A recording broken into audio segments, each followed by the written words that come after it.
জীবনের প্রয়োজনে বেঁচে থাকার জন্য প্রায় সবকিছুই মানুষকে অর্থের বিনিময়ে কিনতে হয়।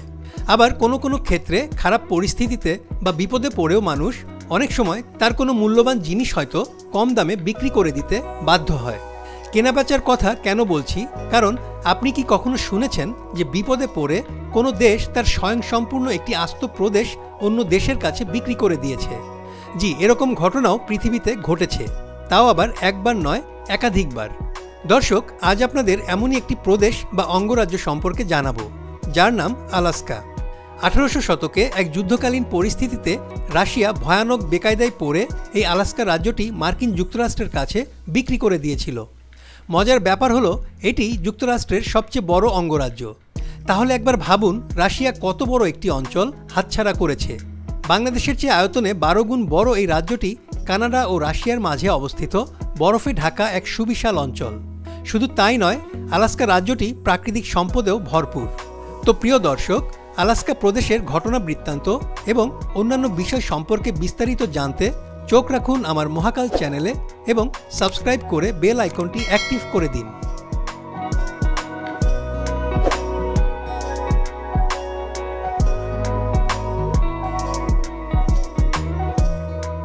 প্রথমেই জেনে নেই ইতিহাস কি বলছে। একটা সময় ছিল যখন বরফে ঢাকা আর্কটিক অঞ্চলের প্রতি রাশিয়ার জার সাম্রাজ্যের বিশেষ আগ্রহ ছিল। তার মূল কারণ অর্থনৈতিক সমৃদ্ধি। 1725 সালে রাশিয়ার tsar Peter the Great Alaska উপকূল সম্পর্কে বিশদভাবে জানতে ভিতাস বেরিং নামের এক অভিযাত্রীকে অনুসন্ধানে পাঠায়। সেই সময় আলাস্কার রাজধানীর নাম ছিল সিটকা। তৎকালীন সময়ে এই সিটকা ছিল বরফ বাণিজ্য, চীনা কাপড় এবং চা বাণিজ্যের অন্যতম কেন্দ্র।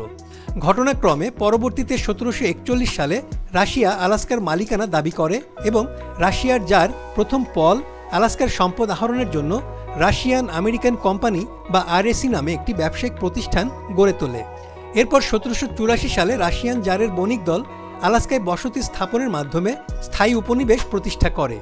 প্রথম দিকে আলাস্কায় রাশিয়ানদের ব্যবসা জমে উঠলেও পরবর্তীকালে আলাস্কায় সামরিক প্রশাসকরা নানা কারণে এই অঞ্চলের ব্যবসায় চরম ধস ডেকে আনে, যার ফলে রাশিয়ার অর্থনৈতিক অবস্থা ক্রমাগত খারাপের দিকে যাওয়া শুরু করে।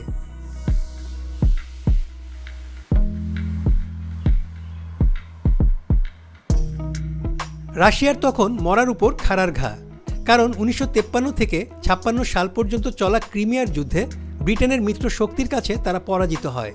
সেই যুদ্ধে 8 লক্ষ রাশিয়ান সৈন্য হতাহত হয় এবং যুদ্ধের খরচ মেটাতে গিয়ে রাশিয়া অর্থনৈতিকভাবে আরও পঙ্গু হয়ে পড়ে। তখন রাজকোষাগারকে চাঙ্গা করে তুলতে আলাস্কা অঞ্চলটি বিক্রি করে দেওয়ার সিদ্ধান্ত নেন রুশ সম্রাট দ্বিতীয় আলেকজান্ডার। কারণ একে তো আলাস্কার উপনিবেশ থেকে তারা কোনো মুনাফা করতে পারছিল না, তার উপর এই অঞ্চলে ব্রিটিশরা আক্রমণ করলে তা প্রতিহত করার মতো ক্ষমতাও তখন রাশিয়ার ছিল না। 1859 সালে রাশিয়া আনুষ্ঠানিকভাবে যুক্তরাষ্ট্রের কাছে আলাস্কা বিক্রির প্রস্তাব উত্থাপন করে, কিন্তু তখন যুক্তরাষ্ট্রে চলা গৃহযুদ্ধের কারণে এই প্রস্তাবের প্রতি মনোযোগ দেওয়ার মতো তাদের সময় ছিল না। অবশেষে 1867 সালের 30 মার্চ যুক্তরাষ্ট্রের তৎকালীন পররাষ্ট্রমন্ত্রী উইলিয়াম সেওয়ার্ড রাশিয়ার মন্ত্রী এডওয়ার্ড দ্য স্টেকলের সাথে এক চুক্তি স্বাক্ষর করে। এই চুক্তির মাধ্যমেই প্রায় 6 লাখ বর্গমাইল বা 15,18,000 বর্গ কিলোমিটার আয়তনের সুবিশাল আলাস্কা আমেরিকা কিনে নেয় মাত্র 72 লক্ষ মার্কিন ডলারের বিনিময়ে। পরবর্তীতে দ্বিতীয় বিশ্বযুদ্ধ শেষ হলে 1959 সালের 3 জানুয়ারি যুক্তরাষ্ট্র আলাস্কাকে তাদের 49তম পূর্ণাঙ্গ অঙ্গরাজ্যের মর্যাদা দেয়। বর্তমানে যুক্তরাষ্ট্রের মোট 50টি অঙ্গরাজ্যের মধ্যে আয়তনে সবচেয়ে বড় রাজ্যটি হলো এই আলাস্কা। মজার বিষয় হলো, যুক্তরাষ্ট্রের অংশ হলেও আলাস্কা থেকে রাশিয়ার মূল ভূখণ্ডের দূরত্ব মাত্র 55 মাইল বা 88 কিলোমিটার।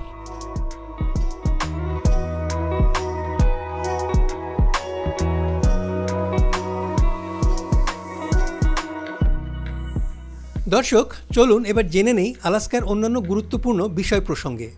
স্থানীয় ভাষায় আলাস্কা শব্দের অর্থ বিশাল দেশ বা মহান ভূখণ্ড। বর্তমানে সব মিলিয়ে আলাস্কার মোট আয়তন 6,63,268 বর্গ মাইল বা 17,17,856 বর্গ কিলোমিটার। আয়তনের বিচারে আলাস্কা এতই বড় যে এটি কোনো সার্বভৌম দেশ হলে তা বিশ্বের 200-রও বেশি দেশের মধ্যে 33তম অবস্থানে থাকত। ভৌগোলিকভাবে এই অঞ্চলটি পূর্ব দিকে কানাডার ব্রিটিশ কলম্বিয়া প্রদেশ, পশ্চিমে রাশিয়া, উত্তরে আর্কটিক সাগর এবং দক্ষিণে প্রশান্ত মহাসাগর দ্বারা পরিবেষ্টিত। বিশাল এই অঞ্চলটি বিশ্বের অন্যতম জনবিরল এলাকাগুলোর একটি। 2015 সালের আদমশুমারি অনুযায়ী আলাস্কার জনসংখ্যা ছিল 7.5 লাখের কিছু কম। অর্থাৎ আলাস্কার প্রতি 2 বর্গ কিলোমিটার এলাকায় গড়ে একজন করে মানুষ বাস করে। নিউ ইয়র্ক সিটির জনসংখ্যার ঘনত্ব আলাস্কার সমান হলে পুরো শহরে মাত্র 350 মতো মানুষ বসবাস করত। তাহলে বুঝতেই পারছেন প্রদেশটি কত বড় এবং এখানে জনসংখ্যার ঘনত্ব কত কম।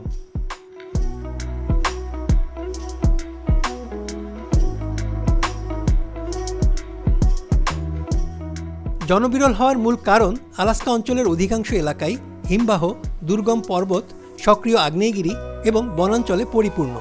অনাবিল এই প্রাকৃতিক সৌন্দর্য সংরক্ষণের জন্য আলাস্কায় মোট 17টি ন্যাশনাল পার্ক স্থাপন করা হয়েছে। এত বেশি সংখ্যক ন্যাশনাল পার্ক যুক্তরাষ্ট্রের আর কোনো অঙ্গরাজ্যে নেই। যুক্তরাষ্ট্রের বৃহত্তম ন্যাশনাল পার্ক র্যাঙ্গেল সেন্ট ইলাইয়াস এই আলাস্কাতেই অবস্থিত। মোট 1,32,00,000 একর এলাকা জুড়ে স্থাপিত এই পার্কটি ইউরোপের ক্রোয়েশিয়া, ডেনমার্ক বা সুইজারল্যান্ডের তুলনায় আয়তনে বড়। এছাড়া যুক্তরাষ্ট্রের বৃহত্তম 10টি ন্যাশনাল পার্কের মধ্যে 7টি আলাস্কায় অবস্থিত।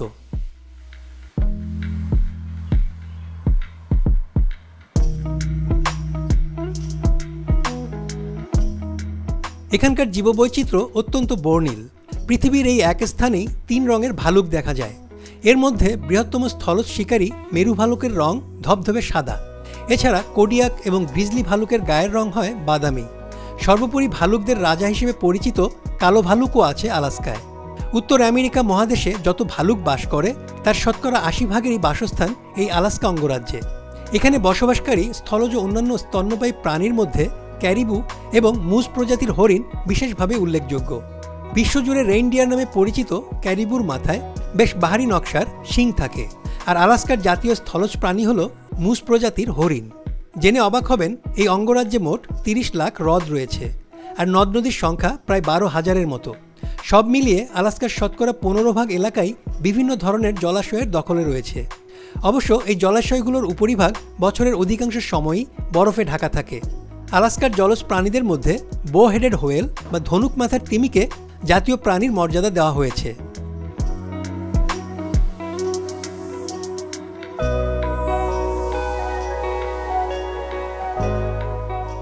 উত্তর মেরুবৃত্তের ভেতরে অবস্থিত হওয়ায় এখানে বছরের 12 মাসই তুষারপাত হয়। তাপমাত্রার তারতম্য অনুযায়ী জুলাই মাসে মোটামুটি সর্বোচ্চ তাপমাত্রা থাকে আর জানুয়ারি মাসে তা সর্বনিম্ন পর্যায়ে নেমে যায়। সাধারণত জুলাই মাসে দিনের গড় তাপমাত্রা 10 থেকে 25 ডিগ্রি সেলসিয়াসের মধ্যে ওঠানামা করে আর জানুয়ারি মাসে তাপমাত্রা থাকে -5 থেকে -15 ডিগ্রি সেলসিয়াসের মধ্যে।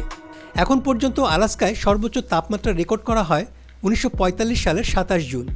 ওই দিন ফোর্ট ইউকন এলাকায় বায়ুমণ্ডলের তাপমাত্রা ছিল 38 ডিগ্রি সেলসিয়াস। এর বিপরীতে এখন পর্যন্ত রেকর্ডকৃত আলাস্কার সর্বনিম্ন তাপমাত্রা ছিল -62 ডিগ্রি সেলসিয়াস, যা 1971 সালের 23 জানুয়ারি প্রসপেক্ট ক্রিক নামক এলাকায় রেকর্ড করা হয়েছিল।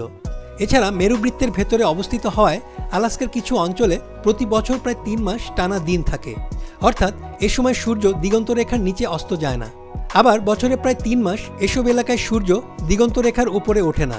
তখন এখানকার অধিবাসীরা টানা রাত উপভোগ করার সুযোগ পায়। তবে টানা রাতের সময় অফিসিয়াল বা বাণিজ্যিক কর্মকাণ্ডে যেন বিঘ্ন না ঘটে সেজন্য শহর জুড়ে কৃত্রিম আলোর ব্যবস্থা করে স্থানীয় সরকার।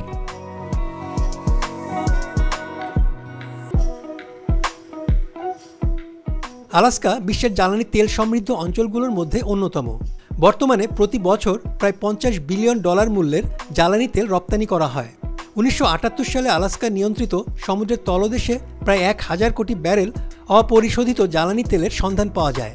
গত 4 দশকের বেশি সময় ধরে উত্তোলনের পরেও সেখানে আরও প্রায় 400 কোটি ব্যারেল অপরিশোধিত জ্বালানি তেল মজুদ রয়েছে। যুক্তরাষ্ট্রের জাতীয় ভূতাত্ত্বিক জরিপ সংস্থা USGS এর হিসেব অনুযায়ী আলাস্কার উত্তর উপকূলেই 85 ট্রিলিয়ন ঘনফুট প্রাকৃতিক গ্যাসের খনি বিদ্যমান। এই খনিগুলো থেকে উপার্জিত অর্থের একটা অংশ আলাস্কার স্থানীয় জনসাধারণের জন্য আলাদা করে রাখা হয়। 1976 সালে মাত্র $7.5 লাখ সহ এই তহবিলটি উদ্বোধন করা হয়েছিল। 30 বছর পর 2007 সালে সেই তহবিলে সঞ্চিত অর্থের পরিমাণ ছিল $500 কোটি।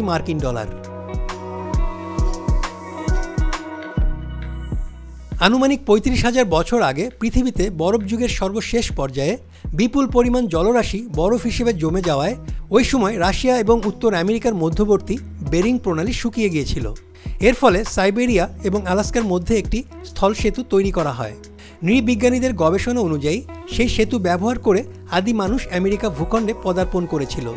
এর ধারাবাহিকতায় এখনও আলাস্কার মোট জনসংখ্যার শতকরা প্রায় 20 ভাগই আদিবাসী হিসেবে পরিচিত। যুক্তরাষ্ট্রের আর কোনো অঙ্গরাজ্যে এত বেশি আদিবাসী মানুষ বসবাস করে না। প্রিয় দর্শক, কেমন লাগলো আলাস্কা নিয়ে আমার আজকের প্রচেষ্টা? যদি ভালো লাগে তাহলে চোখ রাখুন আমার মহাকাল চ্যানেলে এবং সাবস্ক্রাইব করুন ও আপনার মতামত দিন। আপনাদের ভালো লাগাই আমার চেষ্টার আনন্দ। সবাইকে ধন্যবাদ।